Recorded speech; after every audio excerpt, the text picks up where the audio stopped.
สวัสดีครับตอนเย็นมาเจอกันอีกแล้วนะครับก่อนเข้ามาก็ช่วยติดตามและช่วยแชร์subscribeให้ผมด้วยนะครับฝากถึงให้ทุกคนนะครับผมนะฮะฝากถึงทุกคนไม่สูงกูก็นะครับนะเพราะว่าข้าเป็นคนไต้นะครับนะข้าเป็นคนไทยใหญ่นะครับนะคือผมจะมาเปลี่ยนภาษากับภาษาไทยกับภาษาไทยใหญ่นะฮะเพราะว่ามันใกล้เคียงกันอะไรมันใกล้เคียงกันกับคำที่เราพูดในชีวิตประจำวันใช่ไหมเอามาดูกันนะฮะลุยเลย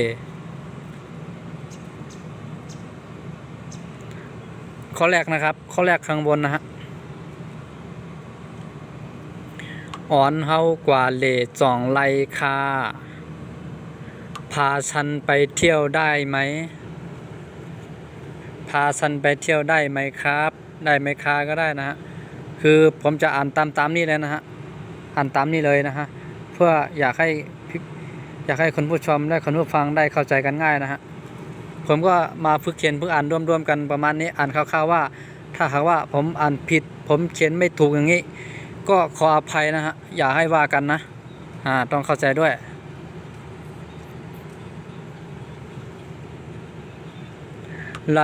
ไลคาได้ครับเตกว่าวันไลคาจะไปวันไหนครับเตกว่าพรุ่งนี้เตกว่ามือผูกขออภัยหน่อยเขาหน่อยเพราะว่าขานผิดเขานะเตกว่ามือผูกจะไปพรุ่งนี้เตกว่าหลายวันจะไปกี่วัน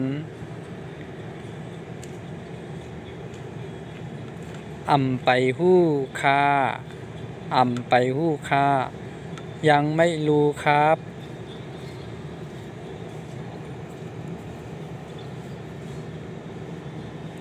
กว่าเลให้มีตังเซอนากว่าเลให้มีตังเซอนาไปเที่ยวให้มีความสุขนะกรรมลีค่าโชคดีนะโชคดีค่ะมันอ่านผิดทำไมวะเนี่ยฮะทั้งที่เป็นคนเองทั้งที่เป็นตัวเองเขียนมันอ่านผิดได้ยังไงกรรมลีค่าโชคดีค่ะ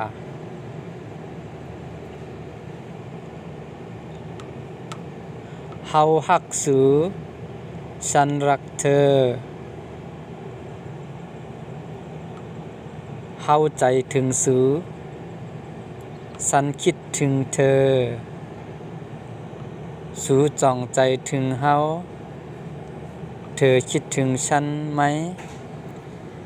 ไม่สุงคะนะครับนะผมก็มีประมาณนี้